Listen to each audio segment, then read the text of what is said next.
पहले के ओपनिंग में आप लोगों को बताना ये था, आप लोगों से जानकारी ये लेनी थी कि संगठन को कैसे मजबूत किया जाए और संगठन क्यों मजबूत किया जाए। कुछ लोग पूछते हैं भीम आर्मी क्यों बन गई, भीम आर्मी क्या है। अंकित भाई ने बताया दो विचारधारा इस देश में रहती हैं, एक जो इस देश को हिंदुस्तान कहता है, दूसरी विचारधारा जो इस देश को भारत यानी कि इंडिया कहता है। दोस्त, हिंदुस्तान कैसे है और भारत कैसे है, जैसा कि संविधान की बात आई, संविधान में लिखा हुआ है कि ये देश भारत है, हिंदुस्तान नहीं है। India that is Bharat. India that is Bharat. Hindustan को आप संधि विच्छेद करिए तो क्या आता है, हिंदू और स्थान, मतलब ये हिंदुओं का स्थान है। और यहाँ पर कितने हिंदू बैठे हैं, जरा कोई हाथ उठाएगा, कोई हिंदू है? अगर ये हिंदुओं का स्थान है तो मुस्लिम कहाँ रहेगा, बौद्धिस्ट कहाँ रहेगा, हम लोग कहाँ रहेंगे, सिख कहाँ रहेगा? तो जो विचारधाराएं हैं, एक जो इस देश को हिंदुस्तान बनाती है, दूसरी विचारधारा अम्बेडकरवाद जो इस देश को भारत बनाती है, विश्वगुरु बनाती है, जो ये देश विश्वगुरु था। इन मनुवादियों ने इस देश को, जब मुगलों का हमला हुआ था, मुगलों का आक्रमण हुआ था, तभी तो ये थे भगवान, तभी तो थे, देश गुलाम बन गया था। लोग कहते हैं कि ब्राह्मण बहुत दिमागी है, क्षत्रिय बहुत बलशाली है। जब दिमागी लोग थे, माइंडेड लोग थे, शक्तिशाली लोग थे, तो फिर देश गुलाम क्यों हुआ था? हर बार गुलाम हुआ। जितनी बार भी गुलाम हुआ सब तो थे। और जो अनिकेत भाई ने बताया कि लोन की EMI आप कहाँ जमा करेंगे, दो चीज़ें होती हैं। लोग कुछ बोलते हैं ज्ञान का मंदिर, समझते हैं ज्ञान का मंदिर किसे कहते हैं? होता तो वास्तव में विद्यालय है, लेकिन लोग मधुशालों को भी ज्ञान का मंदिर बोलते हैं। तो एक वो मंदिर और एक भगवान का मंदिर, चाहे ज्ञान का मंदिर चाहे भगवान का मंदिर। हमारा समाज चढ़ावा वहीं चढ़ाता है। आपके घर का आपका भाई, चाचा जो भी है, शहर में काम करने गया, 100 रुपये कमा के लाया, तो 50 तो चढ़ाएगा ज्ञान मंदिर में अपने लिए। 50 घर पे लेके आया तो उसकी वाइफ सुबह होगी तो 40 चढ़ाएगी मंदिर में। 10 रुपये बचे, 10 रुपये में उसको खाना भी है और बच्चों को पढ़ाना भी है। तो 10 रुपये में बच्चे तो पढ़ नहीं पाएंगे, बच्चे जाएंगे गवर्नमेंट स्कूल में, वहाँ बच्चे, आपके बच्चों को बना दिया गया भिखारी। एक प्लेट लेकर लाइन में खड़े हो जाओ, दरिया मिलेगी, खिचड़ी मिलेगी, तहरी मिलेगी, खीर मिलेगी। ये नीति है देश को साक्षर बनाने की, शिक्षित बनाने की नहीं। जब बच्चा स्कूल में सुबह जाता है, 1 घंटा पढ़ाई हुई या नहीं हुई, 1 घंटे के बाद बच्चा इंतजार करता है, देखता है आज किचन में क्या बन रहा है, आज साथ खिचड़ी खाने को मिलेगी, कल तो खीर मिली थी, आज साथ खिचड़ी मिलेगी। तो बच्चे का सारा ध्यान तो खिचड़ी पे लगा हुआ है, पढ़ाई कब करेगा?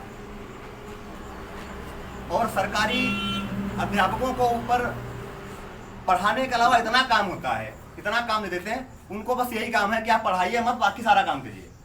बच्चों को पढ़ाने के अलावा जितना काम है सब आप करिए। तो इसलिए हमारा समाज जब पढ़ेगा नहीं तो बढ़ेगा नहीं। और अम्बेडकरवाद, और जिसे हम लोग कहते भी हैं ब्राह्मणवाद, ब्राह्मणवाद है क्या? कहीं ना कहीं हम लोगों के बीच में ही ब्राह्मणवाद घुसा हुआ है, जिसको हम गाली देते हैं, ये ब्राह्मणवाद है, ब्राह्मणवादी हैं। हमको गाली देने की जरूरत क्यों पड़ती? ब्राह्मणवाद 15% होने के बावजूद इतना हावी क्यों है हमारे ऊपर? उन लोगों ने मेहनत की है। वो चड्डी गैंग जानते हैं आप लोग? चड्डी गैंग वाले सुबह सुबह पहुंच जाते हैं पार्क में, किसी मीटिंग में, या कोई अपना एक कार्यालय बना रखे हैं, लोगों को जगाने की, लोगों को बताने के लिए। हाँ, आप लोगों में से कितने लोग जाते हैं किसी को बताने? सुबह अपने घर में नहीं जग पाते हैं। तो ये कमी है हमारी। हम 85% होने के बावजूद इस देश पर राज नहीं कर पा रहे हैं, जबकि हमारे मसीहा ने कहा था कि जाओ अपने घरों की दीवारों पर लिख दो, हम इस देश के शासक हैं। हमने अपनी दीवार पर तो लिख दी, दीवार पीछे हम देख आगे रहे, कहाँ शासक बन जाएंगे? आगे हमने लिखा नहीं। तो इस देश का शासक बनने के लिए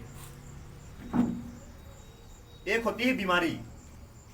बीमारी में 2 चीजें होती हैं, एक तो आप इलाज करेंगे, बिना इलाज के बीमारी ठीक नहीं होगी, लेकिन अगर आप परहेज नहीं करेंगे तो इलाज भी फायदा नहीं करेगा, कोई दवाई फायदा नहीं करेगी। तो अम्बेडकरवाद अगर लाना है तो इलाज करना पड़ेगा, लेकिन इलाज के साथ साथ जो परहेज है ब्राह्मणवाद का, मंदिरों का, वो करना पड़ेगा। बिना परहेज के, और परहेज कैसे करना है सबको पता ही नहीं होगा। किसी बीमारी का परहेज कैसे करना है डॉक्टर बताएगा, और डॉक्टर आपके पास कम है। तो डॉक्टर के लिए, डॉक्टरों को इकट्ठा करने के लिए, डॉक्टर का परहेज आप तक पहुंचाने के लिए कोई संगठन बनता है। वो संगठन आपको कैडर कैंप दिलाता है। तो आप लोग जब भी कैडर कैंप हो, हम आपको डेट बताएंगे, शायद 15 जुलाई के बाद बाराबंकी जिला कार्यालय जो बना हुआ है, कुछ लोग जानते हैं, जो वहाँ पे मीटिंग हॉल है नीचे, वहाँ पे कैडर कैंप रखा जाएगा। इसका 17 तारीख को रखा गया था, लेकिन लॉकडाउन की वजह से नहीं हो पाया था। तो जो आप लोग कैडर कैंप लेंगे, आप जानेंगे कि हमारी बीमारी क्या है और उसका परहेज क्या है, तब आप उस बीमारी को छोड़ पाएंगे। हमारे बच्चे बाबा साहब को, ज्योतिबा फुले को, बुद्ध जी को, झलकारी बाई को, उधम सिंह को क्यों नहीं पढ़ पाते, क्यों नहीं जानते हैं? आप लोग समाज में आए, संगठन से जुड़े, आप लोगों ने जाना। आप अपने घर जाइए, आपके बच्चों को नहीं पता होगा। अगर पता होगा तो बाबा साहब और बुद्ध जी के बारे में, बाकी महापुरुषों ने क्या किया, कौन थे, कब पैदा हुए, उनका क्या आंदोलन था, कुछ नहीं पता होगा। क्यों नहीं पता होगा? इसके अभी एक बहुत बड़ा कारण है और एक साजिश है। आप किताब उठाकर देखिए, भगत सिंह तो मिल जाएंगे लेकिन शहीद उधम सिंह नहीं मिलेंगे, लक्ष्मीबाई मिल जाएंगी लेकिन झलकारी बाई नहीं मिलेंगी, राष्ट्रपिता जिसको कहते हैं, हम तो गद्दार कहते हैं उसको, महात्मा गांधी मिलेगा, लेकिन जो हमारे वास्तविक राष्ट्रपिता थे ज्योतिबा फुले वो नहीं मिले। तो ये अब मिलेंगे कैसे? ये जब तक हमारा समाज सत्ता में नहीं पहुंचेगा, शासन में नहीं पहुंचेगा, किताबों पर नहीं पहुंच सकता। और किताबों में नहीं पहुंचेगा तो जितने लोग यहाँ पर बैठे हैं यही जानकार होकर रह जाएंगे। अपने बच्चों को, बहुत हो तो अपने बच्चों को बता देंगे, बाकी जो गांव के बच्चे हैं, जो इस देश का भविष्य हैं, उन तक ये जानकारियां नहीं पहुंच पाएंगी। उनके दिमाग में भरा जाता है कि राम ने एक तीर मारा तो 10 तीर हो गए वहां पे। ऐसा कभी हो सकता है? उनको पढ़ाया गया कि एक राजा जनक थे, उनके बच्चे नहीं हो रहे थे, तो ऋषि ने कहा कि आप पति पत्नी दोनों जाके हल चलाओ, बच्चा हो जाएगा। हल चलाने से अगर बच्चा होने लगे तो खेतों में जो धान लगा हुआ, धान न लगा होता, बच्चे लगे होते हैं यहाँ पे। और उन्होंने हल चलाया, एक जगह हल फंस गया तो बहुत जोर लगाया, हल नहीं निकला। जब खुदाई की, वहां पर एक मटका निकला, मटका में एक बच्ची निकली। जब बच्ची या बच्चे मटका से पैदा होने लगे तो शादी करने की जरूरत ना पड़े, लाखों रुपए खर्च होता है वो ना खर्च करना पड़े।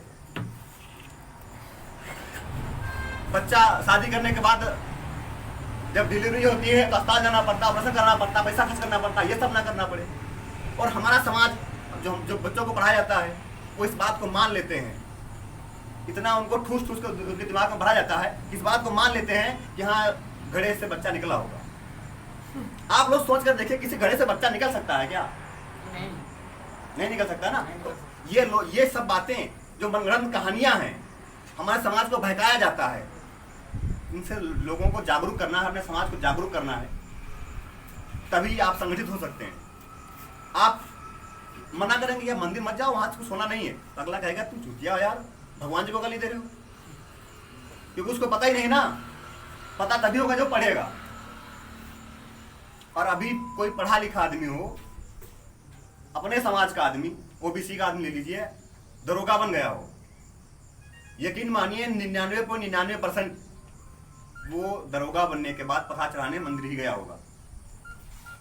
0.1% ऐसा हुआ होगा शायद वो नौकरी पाने के बाद तथागत बुद्ध के सामने सर झुकाए या बाबा साहब को माला बनाया हो। तो ये कमियां हैं हमारे अंदर। तभी हम अम्बेडकरवाद, जिसे अर्गित भाई ने बताया कि अम्बेडकरवादी की संख्या बहुत है, 85% है, लेकिन अम्बेडकरवाद कितना है हम लोगों के अंदर? बहुत कम है।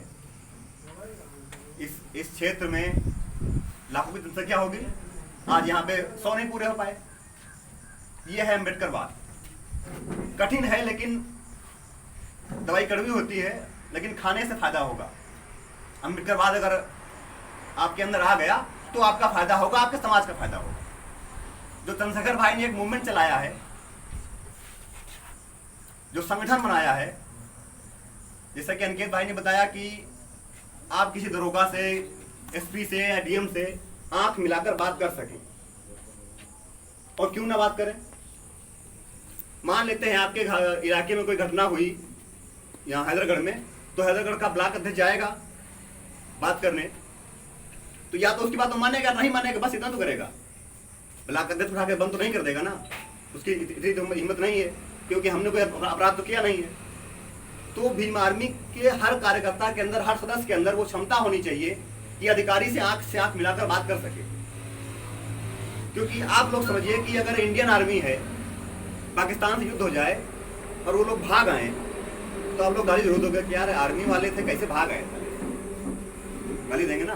तो आप भी भीम आर्मी के कार्यकर्ता हैं, अगर अधिकारी से बात नहीं करेंगे, लौट आएंगे, तो आपका समाज भी तो आपको गाली देगा कि हमने तो इन पर भरोसा किया था, इनको ताकत दी थी, इकट्ठा करके संगठन बनाया था, और ये लोग अधिकारी से बात नहीं कर पाते, हमारा काम नहीं करवा पाते हैं। तो अधिकारी से काम निकालने के लिए, अधिकारी से काम करवाने के लिए, अपना काम बनाने के लिए संगठित होना जरूरी है।